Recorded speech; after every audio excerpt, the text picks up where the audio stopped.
pangunahing layunin is yung protection para sa ating mga... Ang in-experience namin, Parang ayaw lumisip na talagang pabigyan ng diin, patanggan, empowerment.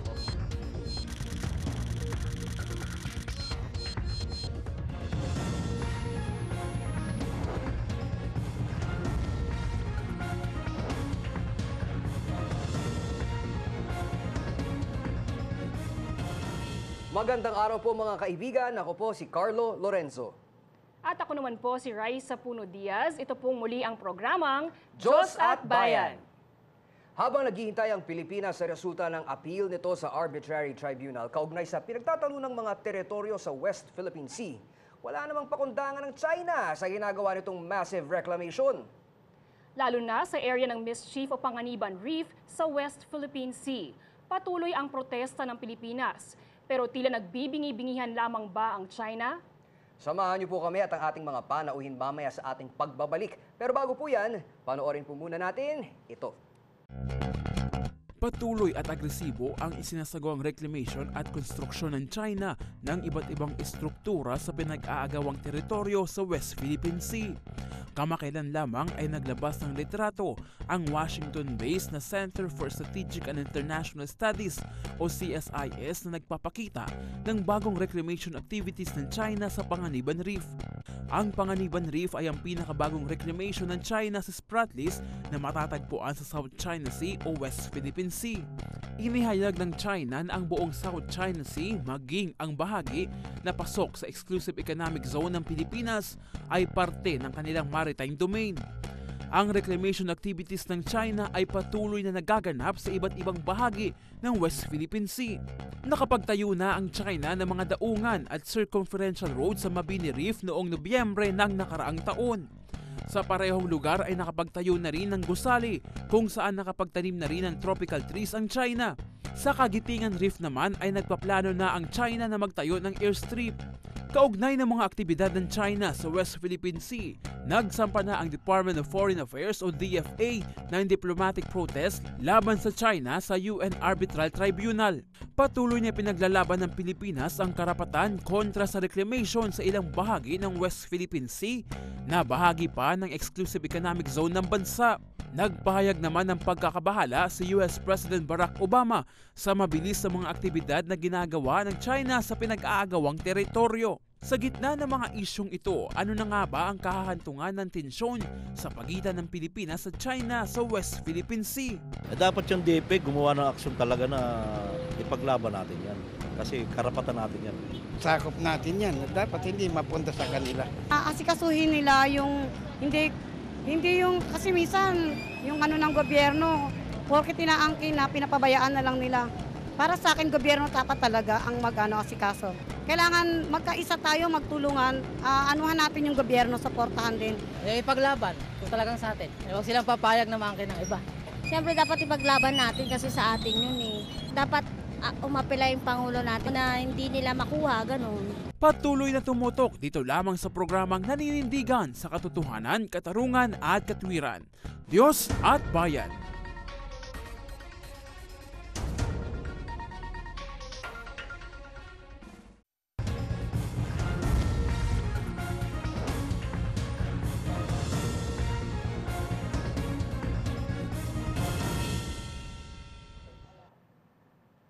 Mga kaibigan, nagbabalik po ang Diyos at Bayan. Raisa, ang topic natin today ay Agawan ng Teritoryo. Pero bago po natin simulan ang ating talakayan, para sa ating mga masugid na televiewers, mapapanood po ang Diyos at Bayan mula alas 8 hanggang alas 9 ng gabi sa Light Network. At muli po itong mapapanood tuwing Sabado ng hating gabi sa GMA News TV Channel 11 at tuwing Linggo naman pasado ng hating gabi sa GMA Channel 7. Samantala, para sa ating mga tagapanood, pwede po kayong sumali sa aming talakayan. You may send comments or ask questions to our guests sa pamamagitan po yan ng pag-text sa mga numero na nasa inyong TV screens. Yes, at pwede rin kayong mag-send ng mga tanong o komento sa aming Facebook at Twitter page. Maaaring mapanood ang Diyos at Bayan via live stream. Pumunta lang sa website link na nasa inyong mga TV screens. Introduce muna natin ang ating mga guest for today. As I said, ASEC Charles Jose, he's a spokesperson of the Department of Foreign Affairs. Kasama rin natin si former Congressman Roy Logoles. He served as a congressman for 6 terms or 18 years. He was former National Security Advisor, a veteran legislator. At syempre, last but not least, si former Senator Aquilino Nene Pimentel Jr. He was a former senator and served as a Senate President of the Philippines from 2000 until 2011. Samantala, ang ating haligi ng Diyos at Bayan na si Brother Eddie Villanueva ay hindi po muna natin makakasama ngayon. At ako simulan na natin. Asik, ano po ba ang sitwasyon natin ngayon? Lalo na po dun sa mga viewers na wala masyadong kamalay-malay, ano na nga ba yung nangyayari so that we can give them a refresher, a backgrounder of what's happening right now? Well, ang talakayan natin ngayon no, tungkol sa agawan ng teritoryo. No? Pero for tonight, no, ilimit muna natin yung discussion sa maritime dispute. No? Kasi yun ang doon nagfo-focus yung efforts ng pamahalaan natin ngayon para gawa ng resolution. So, ang nasa gitna no, ng usapang ito ay yung claim ng China no, of so-called indisputable sovereignty over almost the entire South China Sea. No? Kine-claim nila yung halos yung buong South China Sea. Sa tingin natin, itong claim na to ng China is excessive, expansive, and walang basihan no, sa international law, lalo-lalo na dito sa 1982 United Nations Convention on the Law of the Sea. So, itong usapan nito ay it's a matter of national interest, no? Yes. And lahat ng Pilipino ay dapat maging concerned dito sa issue na to dahil sa serious implication, no, nitong usapin nito sa ating ekonomiya at sa seguridad ay makaka-affect ito, no, not only sa present generation of Filipinos but ganun na rin sa mga future generations ng Filipinos. Yes. For the benefit of our viewers, can we please define ano yung exclusive economic zone at gaano kalayo ang Philippines at ang China dito sa mischief reef na kung saan nagkakaroon daw ng mga reclamation work itong China? Ito no, itong EEZ na nabanggit mo. Ito yung mga tinatawag na maritime entitlements ng mga coastal states, no. Ito ang mga sinasaloob na nasasailalim sa provisions ng UNCLOS.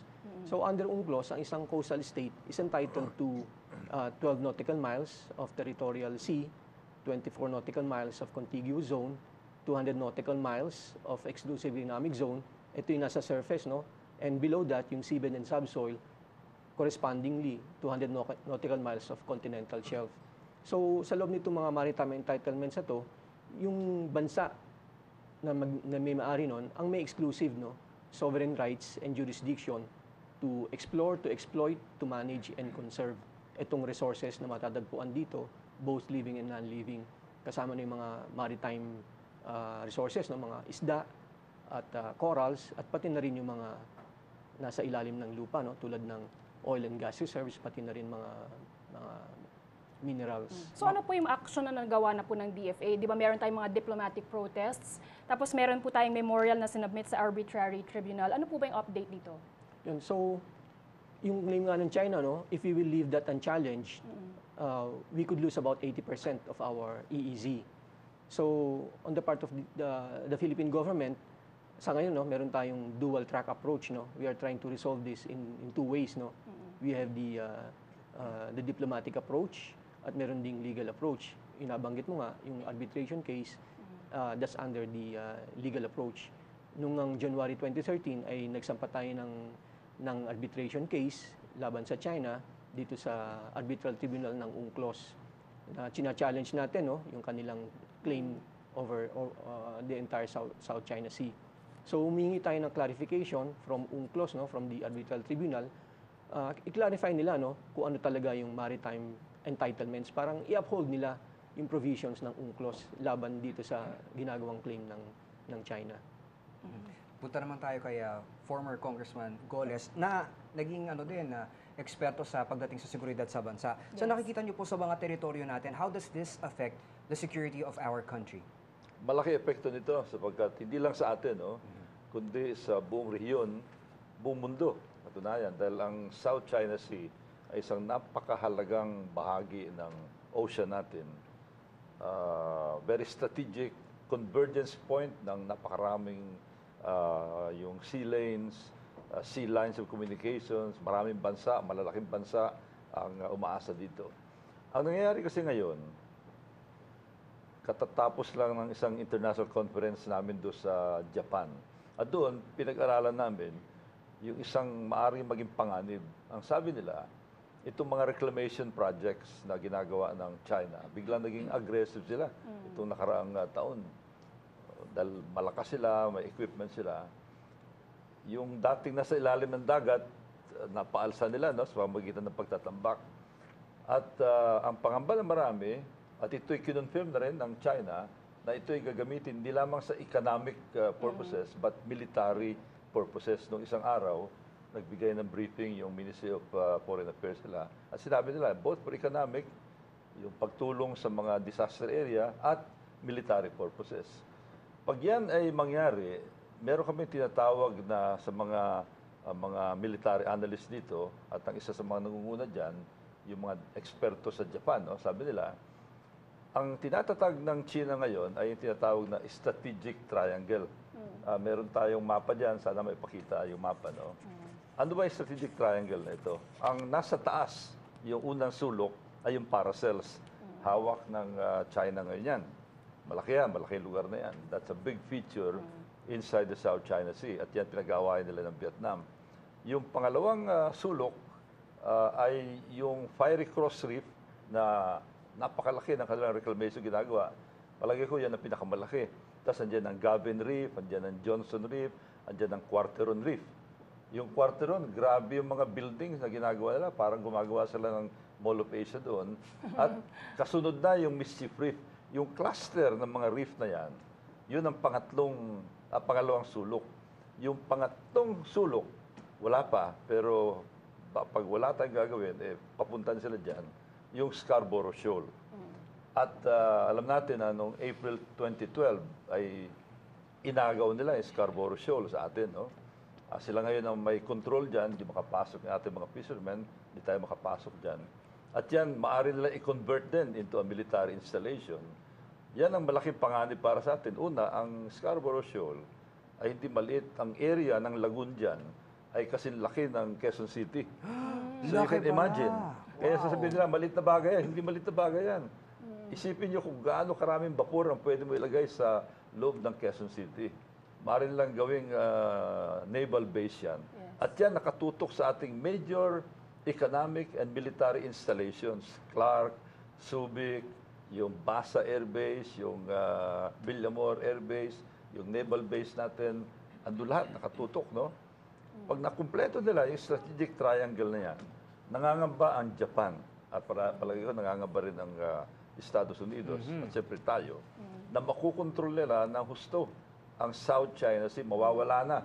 And they can interdict, they can block this area and prevent this area from being used by other countries, primarily countries that are allied with us, that are very important for our security, national security and regional security. Kaya nga nakita nyo, sunod-sunod yung statements. Una, galing kay Admiral Harris, yung commander ng Pacific Fleet. Sumunod si Secretary Carter, Defense Secretary na bago ng US. And then of late, just 2-3 days ago, President Obama himself, where he said that hindi dapat na binubuli ng China yung mga malilit na bansa doon sa paligid.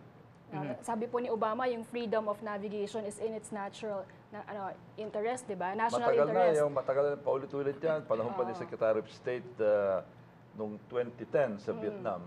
Diyan unang uminit yung usapan when then Secretary of State Hillary Clinton announced that they're very interested at napakahalaga sa kanila ang freedom of navigation inside the South China Sea. Di ba dati po kayong former Philippine Navy captain, so alam niyo po talaga yung subject na yan? Yes, in fact, isa ako sa mga unang dumating dyan. 1971, bagong graduate pa lamang ako, pumunta kami doon sa mga iba-ibang isla na hawak natin ngayon para magpadala mga sundalo, mga equipment, mga supplies. 1971. May mga picture pa ako dyan. Nabanggit niyo na rin yung US, di ba? Di ba meron tayong USRP, Mutual Defense Treaty? Pag ito ba inatake tayo ng China, pwede ba tayo tulungan ng US or hindi pwede dahil Pacific lang po ang coverage po nun? Hindi po covered yung ang South West China Philippine Sea ay kasama sa Pacific. Kasama po yun, yung West Ang Philippine Pacific Ocean ay napakalaki, no? There are many seas inside the Pacific Ocean. Andiyan ang Celebes Sea, andiyan ang Sea of Japan, andiyan ang Philippine Sea, at andiyan ang South China Sea. Kaya under the MDT, the South China Sea is part of the Pacific. Kaya lang, yung mga island doon, yung Pag-asa, Parola natin, no? Technically, hindi kasama sa MDT dahil ang kinuturing ay yung metropolitan area natin, yung mainland natin, no? Kaya lang, pag kumilos ang China, let's say, i-attack yung lugar natin doon, there is no way that they can attack that without attacking our armed forces doon. Kasi under the MDT, any attack on the armed forces of the Philippines will be considered an attack, no? And any attack on public vessels, Bureau of Fisheries, yung Philippine Navy, o kaya Coast Guard, will be considered an attack on the U.S. And then aircraft also, kasama din yan. Kaya hindi pwedeng magkaroon ng gulo inside the South China Sea laban sa ating puwersa nang hindi masasagi yung ating armed forces. Kasi nandun yung mga tao natin eh. Para naman po kay former Senator Pimentel, ano po ba ang nakikita ninyo na pwede pang gawin? Halimbawa naman, mga mambabatas natin dito sa sitwasyon. Kasi I'm sure naglalabas din sila every now and then ng mga resolutions and ang laki ng influence sila sa not just here in the Philippines but also abroad. Una sa lahat, dapat malaman natin lahat na ito ay power play between China and the US because bago lang nagiging superpower ang China, gusto nila ipakita na sila ngayon ang mamamahala dito sa, at least dito sa area na ito.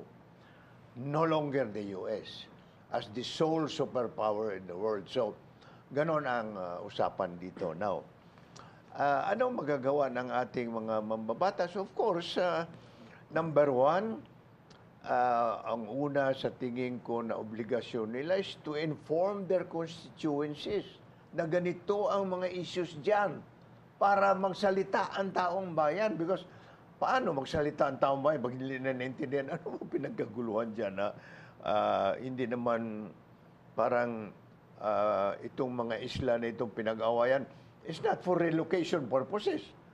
Because the truth of the matter is, hindi po yun ang pinag-awayan. Ang pinag-awayan doon yung mga natural resources underneath. And of course, tulad na nabanggit na ni Congressman Roylo, yung control of the sea lanes. Very important sa China yun. So, we have to be aware of that.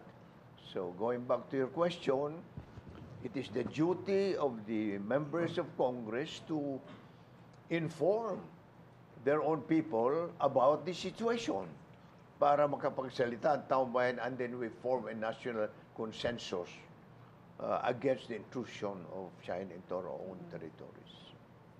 Okay, pag-uusapan pa natin yan after the break, pero syempre for now po, wag po kayong aalis mga kaibigan. Magbabalik po agad ang Diyos at Bayan.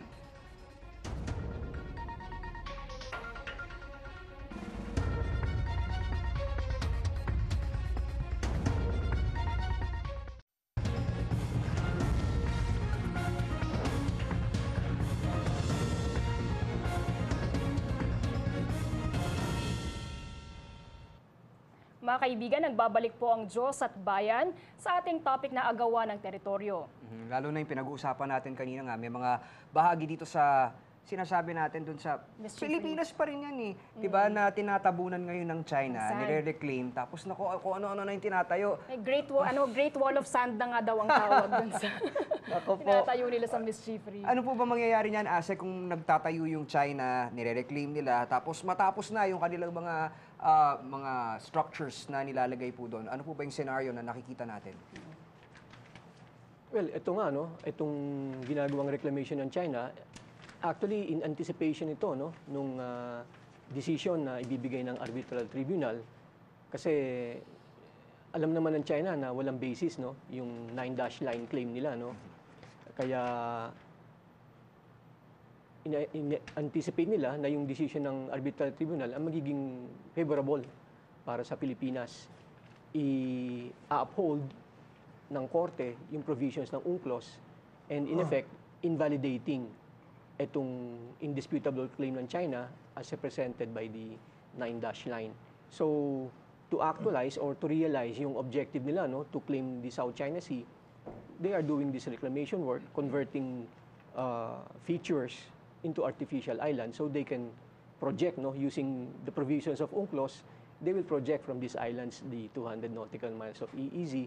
So, in effect, claiming the entire South China Sea. Kung sakali pong hindi natapos yung kanilang reclamation, hindi natapos yung mga structures na tinatayo nila at niilabas na ng UNCLOS yung decision probably next year, ano pong mangyayari? Pwede po bang patigil na sila at hindi na matapos ever yung kanilang ginagawa? Well, pwede na natin gamiting basehan, no, yung magiging decision na ihinto lahat ng mga illegal activities dyan. Especially kung, well, kaya nga, no, minamadali ng China itong ginagawa nilang reclamation bago maibigay ng korte ang kanilang decision. Para ipepresenta lang ito as a fait accompli. Nandiyan na yan, hindi niyo kami mapapaalis.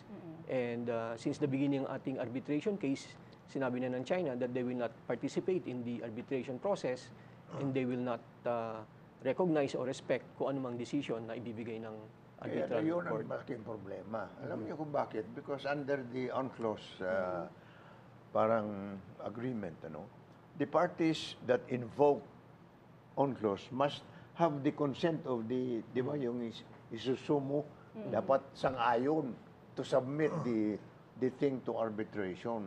Ayaw ng China yun eh. And therefore, isa sa mga bagay dito kung bakit gusto nila magkaroon ng mga structure dyan, because they will now begin to insist on controlling the right of passage. As a matter of fact, kanina lang, meron ata inisyo ang China na kung dadaan ng mga aeroplano over certain areas na meron silang installations, they should ask permission. You see? Hirap nun ah. Right of Medyo passage mabigat. pa, oo.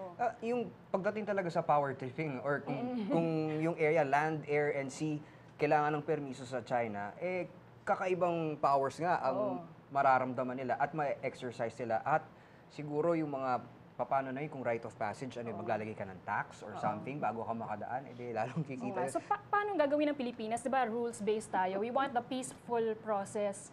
Pero ang China, hindi po sila nakikinig hindi sila sumusunod sa mga international law. So, ano ba ang dapat approach natin?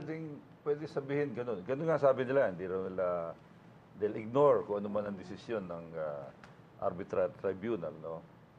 Pero sa akin pananaw, madaling sabihin, pero it's more complicated than that. It's not that simple na porque malaki sila, sila ang may ibabaw doon. Dahil itong, God willing, no, pag nagkaroon ng magandang desisyon, ang ITLOS in our favor, hindi lang tayong maapektuhan ito eh.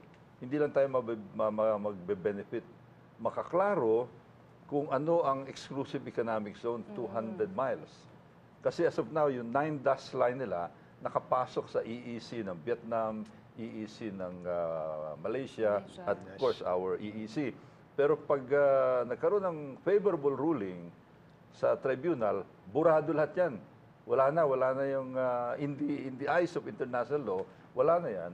Hindi na pwedeng sabihin ng China na meron silang indisputable or undisputed sovereignty over the South China Sea. Kaya ngayon, example, wag muna sa atin, Vietnam, meron silang gustong joint development with India. And India is asserting itself. No? In fact, papadala sila ng patrolya sa loob ng South China Sea. As of now, binubugaw ng sinasabi ng China, di kayo pwede dyan, dahil amin yan eh.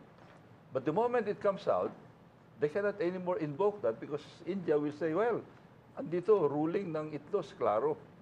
Yung Japan is planning to patrol the South China Sea.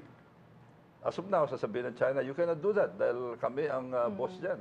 Pero pag nagkaroon ng favorable ruling, favorable sa atin, magiging commons. Klaro, no?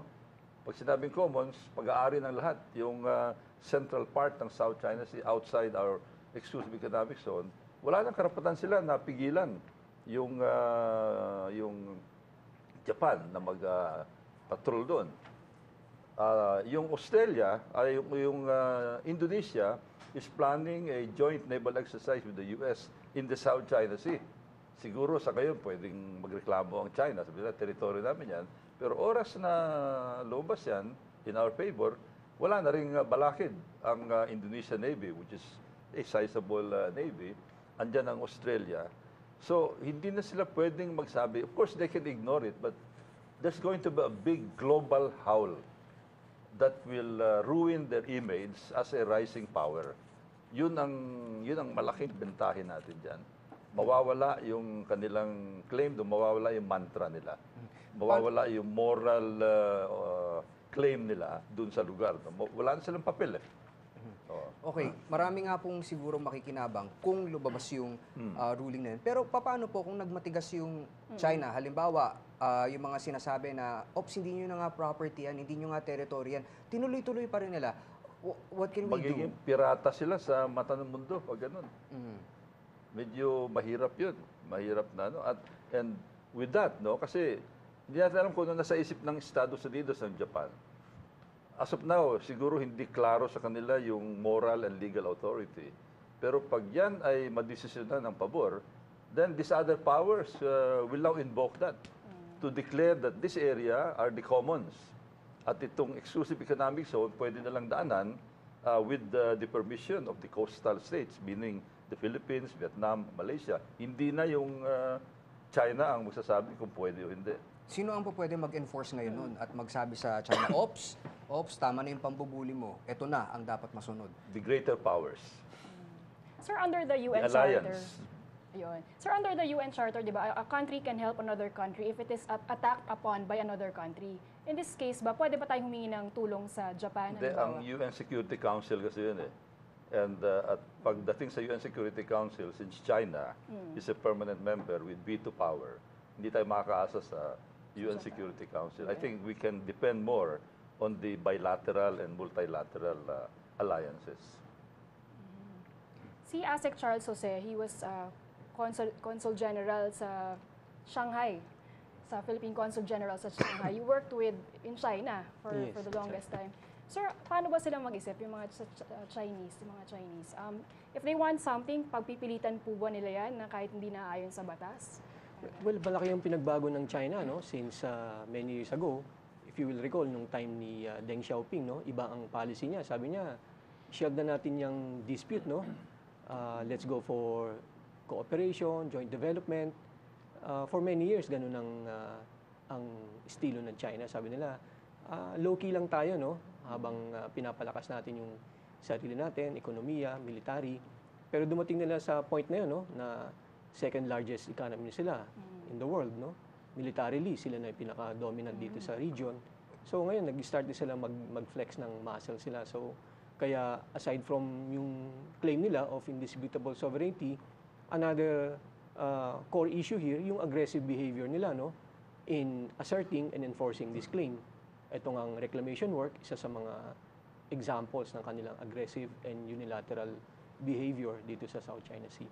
Alam nyo, ang daling sabihin na yung ibang mga bansa ay parang uupos sa ginagawa ng China. But China is not only doing things, let us say, by muscle militarily. It is also invading the economic field. Correct. They are trying to organize a counterpart of the Asian Development Bank under the auspices of China. At so far, marami na mga bansa na sumang-ayon, sasali sila doon because it gives them economic clout with the supposed money that China exclusively has for distribution to the less fortunate states, you see. So, in other words, pagtingin natin dito sa problemang ito, let us not look at the problem only as a military problem. Meron ding economic component eh. Yung tama yung sabi ni Senator, no? Economic component. But then again, it's also very complicated. Kasi as of now, one aspect na both may military and economic implication, yung tinatawag nilang string of pearls. Nagtatayo sila ng mga facilities, nag-extend ng loan, pero padaan sa Indian Ocean, mula sa may bandang Hong Kong, dadaan sa Malacca, Sri Lanka, hanggang sa Somalia, even I think Kenya kasama dyan. Kaya lang, meron silang inoffer na port development sa Sri Lanka, about $1.4 billion. In fact, ang budget nila for the string of pearls is something like $40 billion. Kaya lang, hindi ganun meron parang internal problem eh. Dahil nakikita nila na may strings attached. In fact, in Africa now, ang tindi ng backlash against China. Kasi nakikita nila na, andun nga, may tumutulong nga, pero medyo arrogante ang kilos nila. In fact, some of the Chinese there are being resented sa many parts of Africa, in spite of the many projects nila inside Africa. Kasi parang tinutularan nila yung ginagawa ng West, mga Eastern European, yung European countries, EU, yung US, ganoon rin, nagbibigay rin ng mga development projects. Plus, itong sinasabi ni Senator Pimentel, yung Asia Infrastructure Investment Bank, AIIB. Although, some international finance people are saying na dahil ang daming sumama, ang hindi na lang sumasama yung Japan eh. Sumama yung mga Germany. Dami. Kaya lang, sabi nila, parang lumalabas that they're trying to cooperate. But at the same time, the more countries there are in that AIIB, the more interventions can happen. That might diminish also yung role ng China. Kasi maraming players eh. Pag magdi-decision doon, ang dami magdi-decide. Lahat sila mga stakeholders and even shareholders. Kaya, again, hindi rin ganun kasimple. The more countries participating in the AIIB, lalong hihina yung control nila. Imagine, China, imagine if there are 30 countries there. Isa ang China. Pag sinabi nung 25, hindi kami payag dyan. Anong gagawin ng China doon? Hindi nyo na kaya put them in a very embarrassing, mas maigi pa, sila lang mag-isa doon eh. Kaya yung punto ni Congressman Roylo about arrogance. One time, a long time, several years ago, dumaan ako sa Bangkok from Geneva. Kasi parati ako sa Geneva as a member of the Human Rights Commission. Then daan sa Bangkok. And in my stopover in Bangkok, narinig ko nagdebate over the radio, isang Chinese delegate and I think a Japanese delegate. Over nga yung Senkaku Islands at iba pang mga isla which are contesting. So, nung matagal ng usapan, sabi ng Chinese delegate, all right, you tell me, where are those islands located? Oh, China Sea. O di amin yun. China Sea. So, ang ibig sabihin ng kasalanan pa ng gumawa ng mapa. China Sea ang pinangalanan. But just the same, although it sounds like a joke, the thing is that historically, China had been trying to dominate this area for a long time. Hindi lang sila makalabas-labas until they became a superpower already. Right. Only recently. Okay. But before that, hindi sila pwede. Ng America was Pag-usapan po natin yan ulit after the break, lalo na ito ko sa debate na binanggit niyo po kanina. So mga kaibigan, wag po kayong aalis. Magbabalik po agad ang Diyos at Bayan.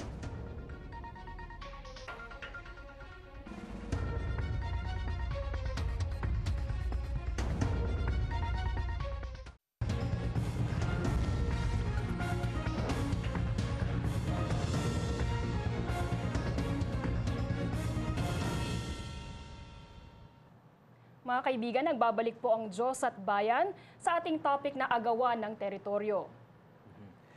Yung kaninang pinag-uusapan natin, talaga namang nakaka-stress di ba? Yung iba-ibang mga possible scenarios.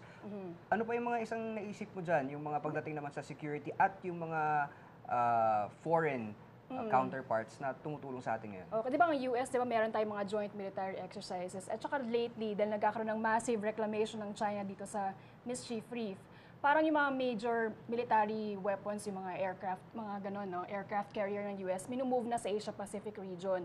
Because of this, we can be assured that Washington will back us up in case there's gonna be any escalation. Hindi question ng back us up. It will be, they'll do that for their own interest. Not because they love us, but because it is in their own interest. As a superpower, kasi superpower, ang gusto nila, manatili ang status quo. Sila pa rin ang boss, no? Ang China naman, gusto nila baguhin ang status quo. Gusto nila na ita-challenge. In fact, may libro ngayon na napaka-interesting. The 100-Year Marathon by Pillsbury, who used to work with the UN, advisor ako, ano-ano. Binanggit niya ron yung 100-year target ng China to become the dominant country. When does the 100 years start? 1949, when Mao Zedong took over China. So 100 years from that is 2049. Papunta na sila ron yung mga sinasabi ni President Xi Jinping na China Dream. For the first time, binabanggit niya kasi noong una, ayaw nilang gamitin yung dream dahil Western yung concept na yun. Now they're talking about China Dream, the maritime silk trade. Balik sa yung silk trade noong una, no? When the glory days of China. Alam mo kasi ang China, malaking country, but ang geography nila is very vulnerable. Kasi hindi sila masyadong makalabas eh. Nakakulong sila sa loob ng South China Sea. Ito yung Let's show the map. ito no. Itong coastline nila. Yeah. Meron namang kopya rito, may coastline nila. Ang coastline nila, yung malaking navy nila nakakulong sa loob ng South China Sea.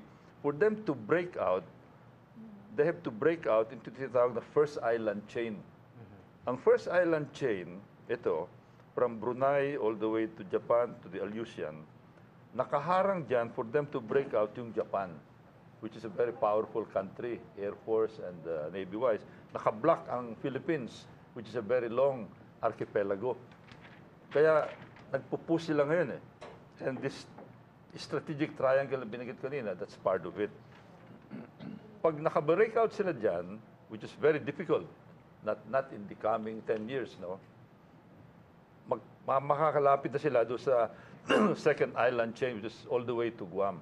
Lalaki ngayon yung kanilang space, makaka-maneuver na sila. As of now, meron silang aircraft carrier, Liaoning, but it cannot move around kasi they're operating inside the South China Sea.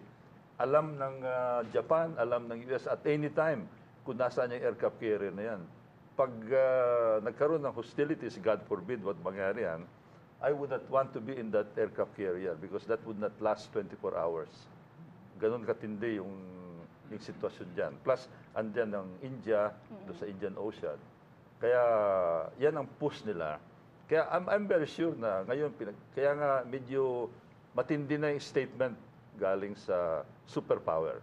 Not to help us, but to help themselves. Let us not make any mistakes na gagawin nila yun para tulungan tayo. Para tulungan yung sarili nila. To protect themselves. At saka dapat isipin natin na bagamat meron tayong mutual defense agreement, at ang US really committed to help us. Pero hindi po automatic yun. Kailangan dadaan pa sa approval ng kanilang kongreso.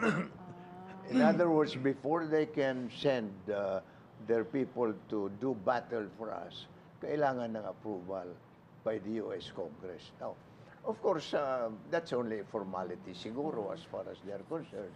But ang ibig ko sabihin, tayong mga Pilipino, hanggat maaari, huwag tayong aasa sa ibang mga bansa to help us. In other words, we should start helping ourselves and better still, sa tingin ko lang, appeal to the ASEAN. The 10 nation groups of nations around us to help to really consolidate our efforts in protecting our territories, hindi lang Pilipinas kundi territory ng Vietnam, territory ng Thailand, whatever, against intrusion, especially by the Chinese. Ayan, sinasabi na po. Sek, ano po ba yung mga efforts ng Pilipinas in relation to what former Senate President just said, na kumbaga pagtutulong-tulong ng Asian countries about the territories, about the issues happening right now? Kasi on our own, kasi ang budget lang natin, defense budget, is $2.6 billion. Ang China, almost $143 billion. So ano pong ginagawa natin? Well, kami sa DFA, no, ang trabaho namin, diplomacy, no. Tama. So, ang trabaho namin is to internationalize no, itong issue na to sa South China Sea para malaman ng buong mundo, no, ng buong international community kung ano ba yung ginagawa ng China. So at every opportunity ay talagang nire-raise namin ito, no? Whether sa UN, sa Security Council, sa mga bilateral visits ng ating Pangulo, ng ating Secretary of Foreign Affairs, ay talagang tinatake up ito. At kung susuriin natin, no, yung mga international mga media, no, marami ng pamahalaan, foreign governments, nagbigay ng mga statements supporting our position of peaceful settlement and rules-based approach in our effort, no, finding a resolution to these overlapping maritime claims in the South China Sea. So, some countries had even gone to the extent of supporting arbitration case na final natin sa China. So, wala kang makikita. No, there's no other country maliban sa China na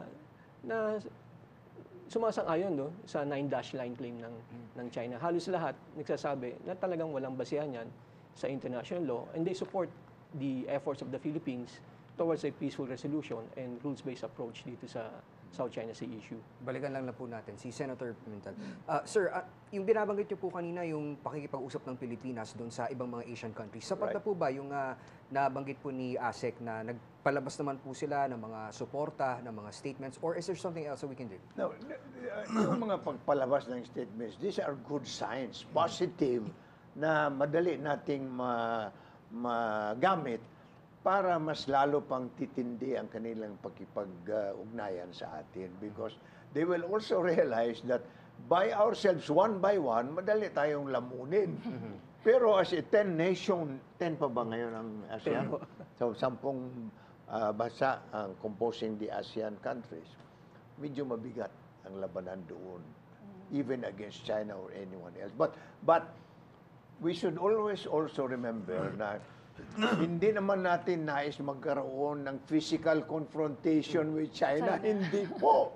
Ang gusto natin na kung merong problema, let us go to the United Nations, sapagkat yun na nga ang purpose kung bakit na-organize ang United Nations to settle conflicts among and between states para hindi na puputok sa gera.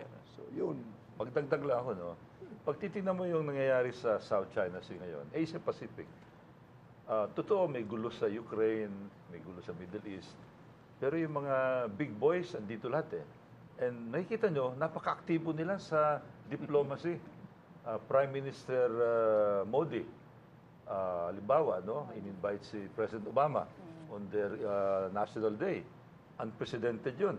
Siya ang guest. Pero kausap din niya ang China.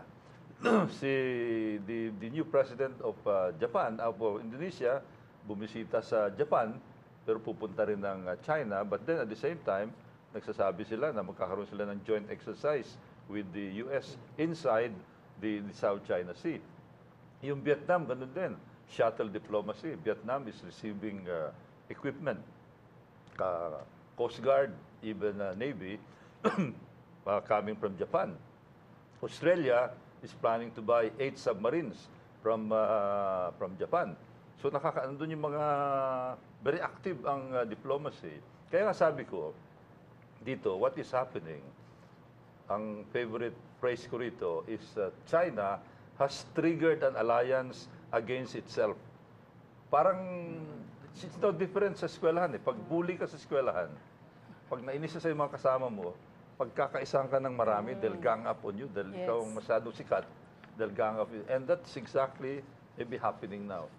Merong diamond, sinasabing diamond alliance, no, between Japan, US, Australia, and India. That is being initiated by Prime Minister Abe. And Prime Minister Abe has been assertive. Dinagdagan nila ang budget nila ng military nila to about $48 billion. Tapos dadagdagan pa. Kalulons na nila ng bagong, they call it a destroyer, but it's actually an aircraft carrier using another thing, Izumo. Kaya ang daming nangyayari ngayon. And as I said, all the big boys are here. At I think China will have to review their international policy.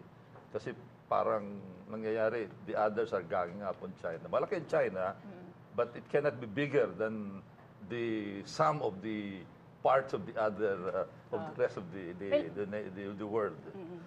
May last question na lang po ako. Di ba meron tayong arbitration case na nakafile ngayon? If in case hindi yun favorable yung ruling sa atin, ano yung mga next steps na pinaplanong gawin ng DFA? Well, kung hindi favorable, no, we are prepared, no, to abide by the decision in the same way that we are expecting China to abide by its decision, even if the ruling is not favorable to them. Kung sakali po na makuha na ngayong teritoryo, ano po mangyayari sa atin? What will happen to us? Ganito, no? Well, we are very confident, no, do sa arbitration case that we filed, kasi nga we believe na the law is on our side, no? Provisions ng UNCLOS really supports our position. So, in the event, no, that the arbitral court will hand out the decision that is favorable to us, there is hope, no, tulad nga sabi ni Congressman Goles, na there's a big pressure, no, on China after that. And we will rely on the international community to help us convince China that it is also to its best interest to abide by international norms. And itong decision ng court, this will be the kumbaga established order when it comes to maritime entitlements. So nasa interest ng China to operate within the established order rather than outside of it. So may cost itong ginagawa ng China ito. And it will be less costly for China kung magiging good neighbor na siya dito sa region natin. At this point, sir, pwede po namin makuha sana yung closing words ninyo, lalo na po sa mga viewers na maaaring may mga pangamba dahil binubuli tayo ng isang napakalaking at napakalakas na bansa. Yes. Well, on the part ng DFA, no, we are, and on behalf of the Philippine government, we are pursuing our arbitration case to its logical conclusion, and we anticipate the court to hand down its decision in early next year, no, if not in the first quarter, then in the first half. So this is a to our mind a durable solution to this maritime dispute in the South China Sea, because the court will be clarifying our maritime entitlements, and hopefully that will be a peaceful settlement of the dispute. Sir, Congressman Goles, ano po ba maaari niyong i-impart bilang closing words po sa issue nito? Sa akin naman, panalangin na ang ating mga leader ay gumawa ng mga tamang desisyon. So far, so good. Yung diplomacy, yung pag-file ng kaso sa ITLOS, I think that's a good move. Pero ang kailangan pa natin yung defense naman. Tayo pinakamahinang bansa sa Southeast Asia, almost zero ang Air Force capability natin, yung Navy natin, very backward compared to Indonesia, Malaysia, Vietnam. Doon medyo kailangan magpalakas tayo ng konti. Kasi sabi nga nila, sino ang tutulong sa Pilipino, kundi Pilipino din. And we have the money. Kung talagang gusto natin, we have the economic strength to have a capable military to defend our environment, our exclusive economic zone. Yung former Senator Pimentel?